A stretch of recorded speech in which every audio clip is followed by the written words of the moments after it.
What would you do if all of a sudden, in the middle of the day, while you were working or at school, everything stopped working?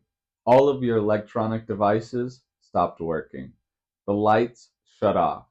Your fridge stopped running. What would you do if you couldn't send any messages? You couldn't make any calls? Well, yesterday in Spain, in Portugal, in the south of France, we experienced that. Yesterday, there was a power outage across the entire Iberian Peninsula. We had no power, our phones wouldn't communicate. I couldn't even send a message to my family in the United States. Let's talk about it.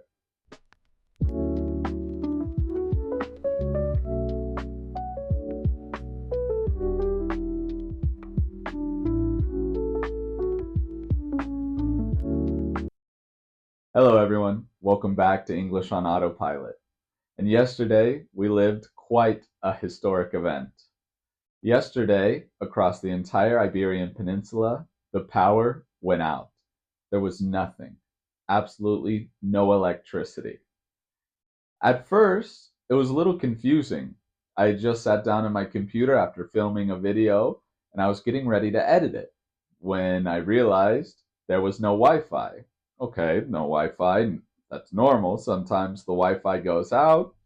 I turned off the Wi Fi on my phone and my roommate texted me.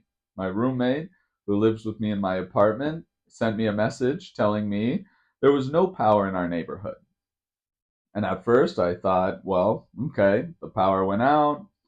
A couple of hours it should be back on. No problem. Luckily, our kitchen has a gas stove, not an electric stove, so I could cook lunch before I went to work and everything would be fine.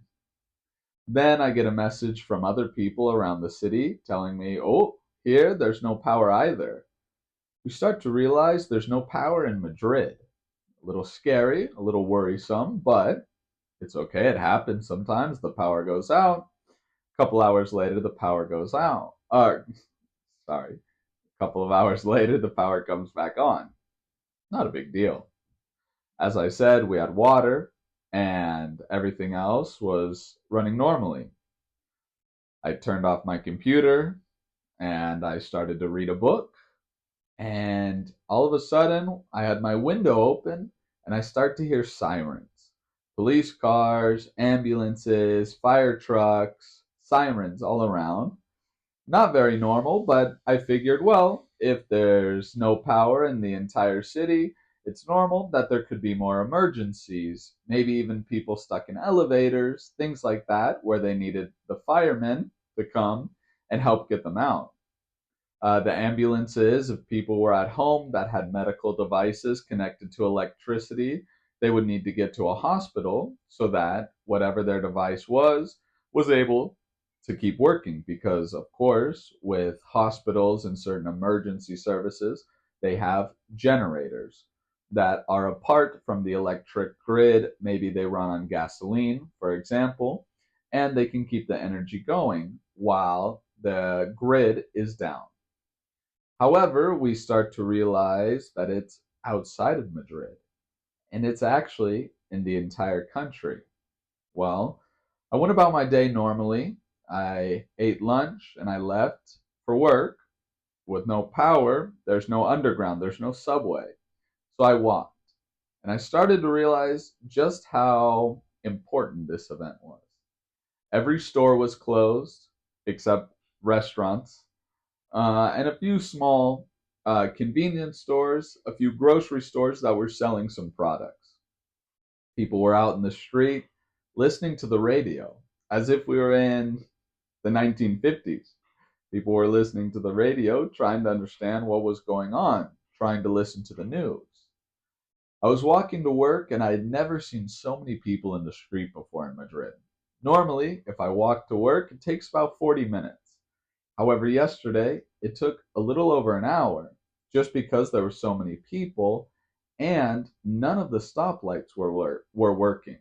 So, people driving in cars were being directed by police in the main streets, but in the smaller streets, there weren't enough police. And it was a little bit like the Wild West, you know, with cowboys and Indians and no laws. So it took quite a while to get to work. As I'm walking, I walked by a major train station here in Madrid, Atocha. Every train was canceled. People were out in the streets with their suitcases, confused, trying to find some sort of information. And I had to walk through the masses, the crowds of people. And I get to work, and there's no power anywhere. Anyway, throughout the day, we're waiting for news, but there's nothing. I went to the grocery store just in case, and I bought bottles of water. I bought canned food, different types of fish, things like that.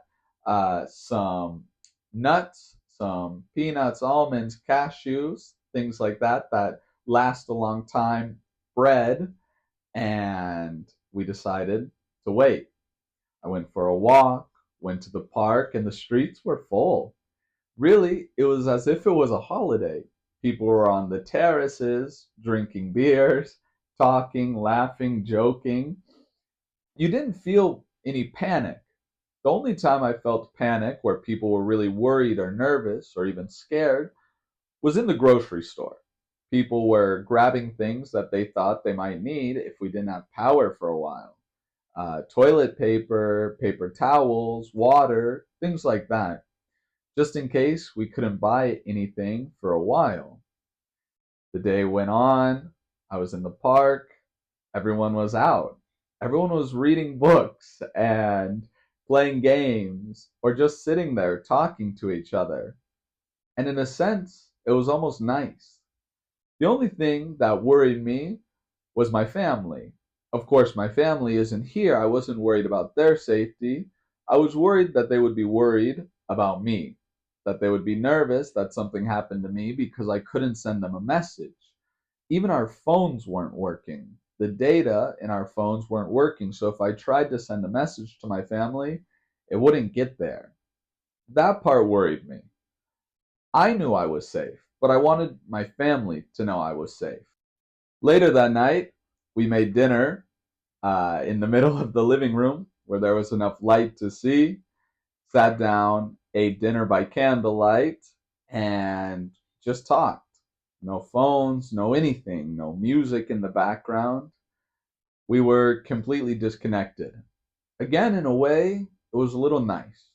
Of course, people were worried about their family because they couldn't get in contact and things like that. But at the end of the day, we had to just hope that everyone was okay. And certainly they were, because out in the street, you could see it wasn't a panic. People weren't wreaking havoc across the city, trashing the place, stealing, breaking windows. No, no, no, no, no. Nothing like that.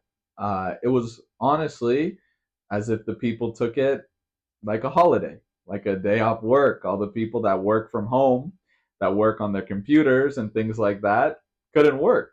So it was an afternoon off for everyone. Even I left work early.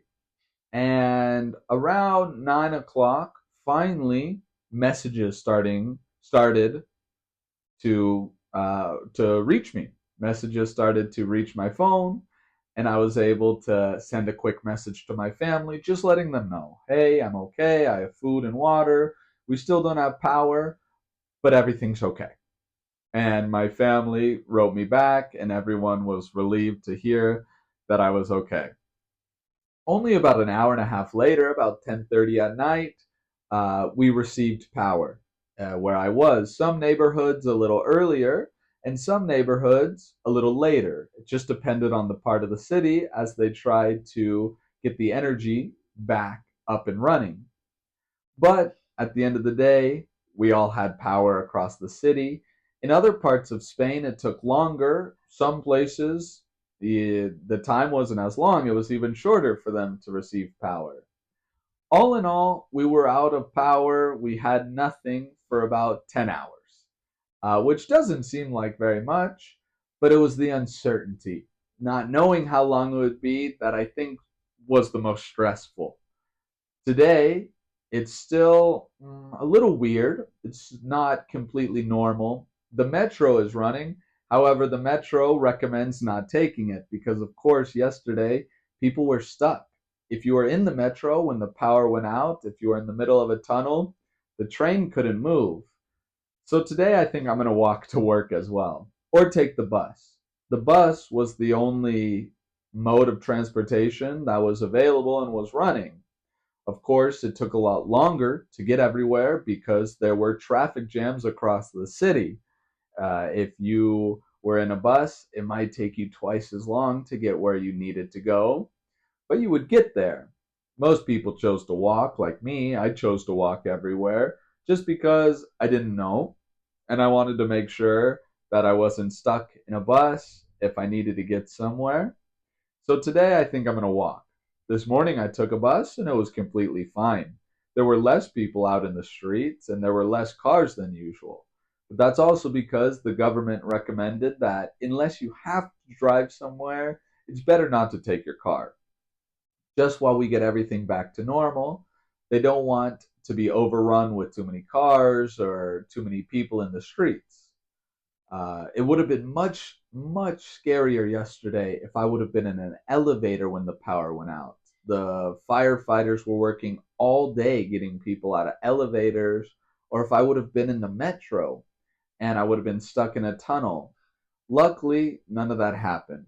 I was at home, ready to edit, and the only thing that happened was I had to change the editing to today and get it done today. Not a big deal, right? And we had food, we had water, and we all made it through. Now, I'm not a news source. If you want to read more about this, I highly recommend looking into factual news sources. I'm just here to tell you what it was like to live through the worst power outage this country has ever seen. It certainly was historic, and it was certainly weird, but luckily everything was okay. And now we're getting back to normal today. So everything is okay. We're all good. But it certainly is a day that I'll never forget. It just had a very weird feeling to it, almost as if it was a dream, just because everything was so different and so strange to see everyone out in the streets, all the businesses closed on a Monday. It's very, very weird. But we survived. The electricity is back. We are back. We're getting back to normal. And it's something that we'll be talking about for quite a while. Of course, in Spain, the people were very relaxed outside having drinks, which honestly made me feel more relaxed. To see everyone having a good time, making the best of it, helped me do the same. And I'm glad that everyone had that reaction because it helped me stay calm throughout the entire day. If you have any questions about it, put it in the comments below. I'll be happy to answer to the best of my ability to talk about the event that happened yesterday. And if you've ever experienced a power outage, put it in the comments below as well. Tell me, what did you do? Did you survive using flashlights, candles? What did you do? How long were you out of power? Again, luckily, it was only 10 hours, but it was across the entire country, which was quite weird. So let me know. Put a thumbs up if you liked this video. Please make sure to subscribe, and if you can, donate to the channel. Okay, I'll see you guys in the next video. We'll be back to normal. And like I said, leave any questions below in the comments. Have a great day, great week, great weekend, and I will see you all very soon. Bye.